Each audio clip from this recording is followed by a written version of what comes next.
Hai, Assalamualaikum warahmatullahi wabarakatuh. Selamat sejahtera. Selamat kembali ke channel Cikgu Hanaling RBI. Apa khabar semua? Semoga anda ceria selalu. Baik murid-murid, kali ini kita akan mengupas contoh soalan bahagian C, 15 markah, masa yang diperuntukkan ialah 15 minit. Soalan kali ini ialah soalan berkaitan dengan rumusan.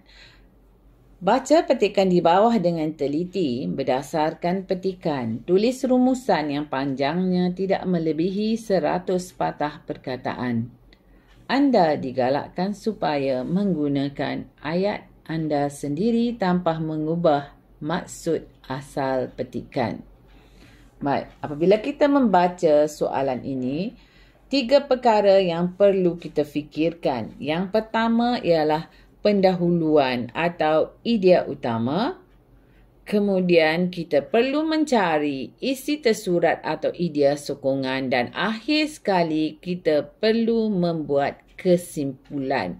Adalah dicadangkan supaya 3 perenggan dihasilkan untuk memudahkan kita membezakan pendahuluan, isi tersurat dan kesimpulan.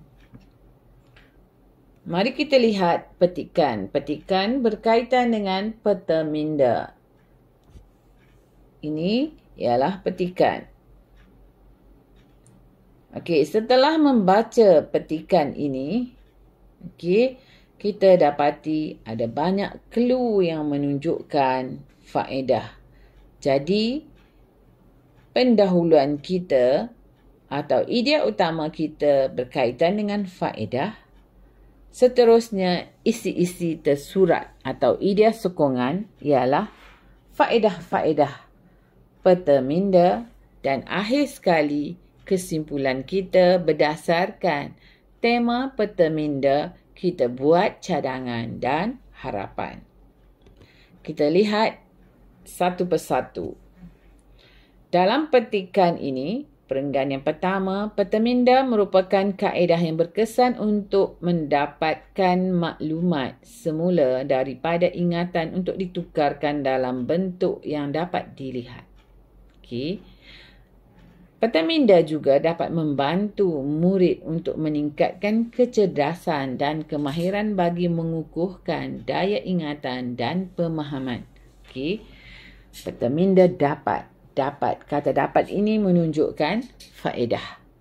Isi pertama kita dapat membantu murid untuk meningkatkan kecerdasan dan kemahiran bagi mengukuhkan daya ingatan dan pemahaman. Seterusnya kita lihat dalam perenggan yang seterusnya. Peta minda merangsang pelbagai keupayaan yang ada dalam diri pelajar. Baik, kata kerja transitif merangsang menunjukkan faedah. Antara rangsangan tersebut termasuklah murid memikirkan maklumat yang diperlukan dan membuat pilihan mengikut keinginan. Contoh, secara langsung, murid berhubung dengan maklumat yang ada dalam ingatannya secara aktif. Kesan kepada murid. Seterusnya, peta minda juga dapat merangsang beberapa anggota yang mempunyai peranan tersendiri. Kata dapat merangsang membawa maksud faedah. Hal ini dapat memahirkan diri dengan disiplin yang penting dalam pembelajaran. Melalui peta minda, murid dapat menggunakan kemahiran menyusun maklumat yang betul dan tepat serta mudah difahami. Murid dapat merupakan faedah, dapat menggunakan kemahiran. Seterusnya, peta minda juga membolehkan murid membuat perkaitan dengan lebih mudah dan cepat. Membolehkan merupakan kata yang menjurus kepada faedah. membolehkan murid membuat perkaitan dengan lebih mudah dan cepat. Kita tengok dalam perenggan yang seterusnya. Sekarang kita sudah ada 5 isi. Seterusnya, ada juga pendapat yang mengatakan bahawa penggunaan peta minda akan menambahkan keseimbangan otak kiri dan kanan. Akan menambahkan merupakan kelebihan atau faedah. Perkara yang menarik mengenai peta minda ialah peta minda merangkumi semua aspek bahasa, analitis, reka bentuk, matematik, deria dan sebagainya. Faedah peta minda merangkumi semua aspek.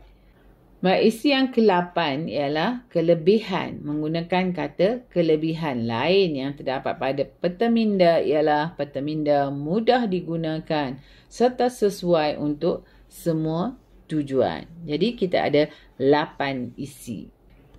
Baik, jika kita membuat kerangka rumusan, bentuknya adalah seperti ini. Tema kita ialah peta minda.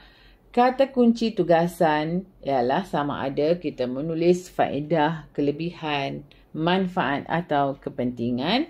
Dan ayat pendahuluan kita, cikgu bagi satu contoh di sini. Rumusan membincangkan faedah-faedah penggunaan peta minda dalam kalangan murid. Anda mungkin boleh gantikan perkataan faedah. Anda juga boleh gantikan perkataan faedah itu kepada perkataan kelebihan, manfaat, kepentingan. Baiklah, kita lihat isi tersurat dan ayat tersurat. Okey, isi tersurat membantu murid meningkatkan kecerdasan dan kemahiran, merangsang pelbagai keupayaan, merangsang beberapa anggota yang mempunyai peranan tersendiri, menggunakan kemahiran menyusun maklumat yang betul dan tepat serta mudah difahami, membolehkan murid membuat perkaitan dengan lebih mudah dan cepat, menambah keseimbangan otak kiri dan kanan. Seterusnya, peta minda merangkumi semua aspek bahasa, analitis, reka bentuk, matematik, deria dan sebagainya. Dan akhir sekali, peta minda mudah digunakan dan sesuai untuk semua tujuan. Jadi, rangka dari segi kesimpulan, cadangan dan harapan, tema kita ialah ataupun isu kita ialah peta minda. Contoh ayat, kesimpulannya, peta minda perlu diaplikasikan agar pembelajaran menjadi lebih bermakna dan menarik. Bilangan perkataannya 12. Manakala kalau anda membuat kesimpulan bagi contoh yang di bawah, kesimpulannya, murid hendaklah menggunakan peta minda agar pembelajaran menyeronokkan. 9 patah perkataan.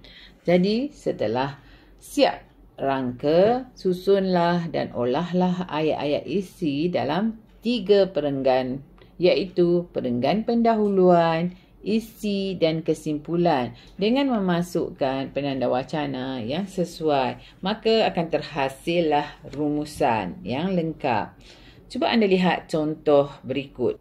Rumusan membincangkan faedah-faedah penggunaan peta minda dalam kalangan murid. Antara faedah peta minda adalah dapat membantu murid meningkatkan kecerdasan dan kemahiran bagi mengukuhkan daya ingatan dan pemahaman. Selain itu, peta minda dapat merangsang pelbagai keupayaan dalam diri dan beberapa anggota yang mempunyai peranan tersendiri. Murid-murid juga bukan sahaja dapat mempraktikkan kemahiran menyusun maklumat yang betul dan tepat tetapi mudah difahami, malah membolehkan mereka membuat perkaitan dengan lebih mudah dan cepat. Penggunaan peta minda juga dapat menambahkan keseimbangan otak kiri dan kanan. Seterusnya, peta minda mudah digunakan serta sesuai untuk semua tujuan. Kesimpulannya, murid hendaklah menggunakan peta minda agar pembelajaran menyeronokkan. 100 patah perkataan. Murid-murid sekalian, isi-isi relevan yang lengkap dan bermakna semestinya berasaskan tugasan dan disampaikan dalam bahasa yang gramatis. Itulah rumusan yang cemerlang. Moga anda mampu menghasilkan rumusan yang lebih cemerlang. Murid-murid sekalian, bagaimana? Sudahkah anda memahami cara untuk menghasilkan rumusan dengan baik? Moga perkongsian kali ini bermanfaat. Jangan lupa like, komen dan subscribe. BM